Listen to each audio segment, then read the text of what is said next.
ನಮಸ್ತೆ, ಜೈ ಶ್ರೀರಾಮ್.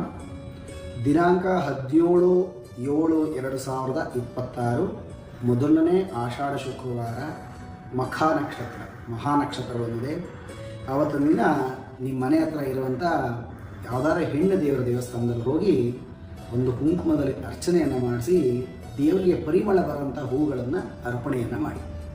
ನಿಮಗೇನೇ ಸಂಕಷ್ಟಗಳಿದ್ದರೂ ಮತ್ತು ರಾಹು ದೋಷಗಳಿದ್ದರೂ ಎಲ್ಲ ಪರಿಹಾರ ಆಗುತ್ತೆ.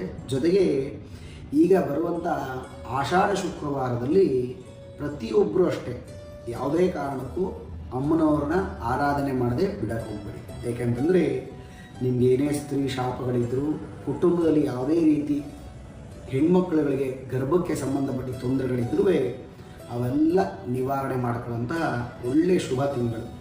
ಅದರಿಂದ ಪ್ರತಿಯೊಬ್ಬರೂ ಅಷ್ಟೇ ನಿಮ್ಮ ಮನೆ ಅಕ್ಕಪಕ್ಕ ಎಲ್ಲಿ ಹೆಣ್ಣು ದೇವರ ದೇವಸ್ಥಾನ ಇರುತ್ತೆ, ಅದರಲ್ಲೂ ಪಾರ್ವತಿ ಮಹಾಲಕ್ಷ್ಮಿಗೆ ಬಹಳ ವಿಶೇಷ. ಅದೇ ರೀತಿ ಚಾಮುಂಡೇಶ್ವರಿಗೂ ಬಹಳ ವಿಶೇಷ. ನಮ್ಮದು ಮೈಸೂರಾಗಿರೋದ್ರಿಂದ ಆ ಚಾಮುಂಡೇಶ್ವರಿ ಅನುಗ್ರಹ ನಿಮ್ಮೆಲ್ಲರೂ ಪ್ರಾಪ್ತಿಯಾಗಲಿ. ಆದಷ್ಟು ಪ್ರತಿ ಶುಕ್ರವಾರ ನಿಮ್ಮ ಮನೆ ಹತ್ರ ಅಕ್ಕಪಕ್ಕ ಎಲ್ಲಿ ಅಮ್ಮನವರ ದೇವಸ್ಥಾನ ಇರುತ್ತೋ ಅಲ್ಲಿ ಹೋಗಿ ಒಂದು ತುಪ್ಪದ ದೀಪವನ್ನು ಹಚ್ಚಿ ನಿಮಗೆ ಎಲ್ಲ ಇಷ್ಟಾರ್ಥಗಳು ಪ್ರಾಪ್ತಿಯಾಗುತ್ತೆ. ಮನೆಯಲ್ಲಿ ದೃಷ್ಟಿಗಳಿದ್ದರೆ ನಿಂಬೆಹಣ್ಣಿನ ದೀಪ ಹಚ್ಚಿ ಏನೇ ದೃಷ್ಟಿಗಳಿದ್ರೂ ಪರಿಹಾರ ಆಗುತ್ತೆ.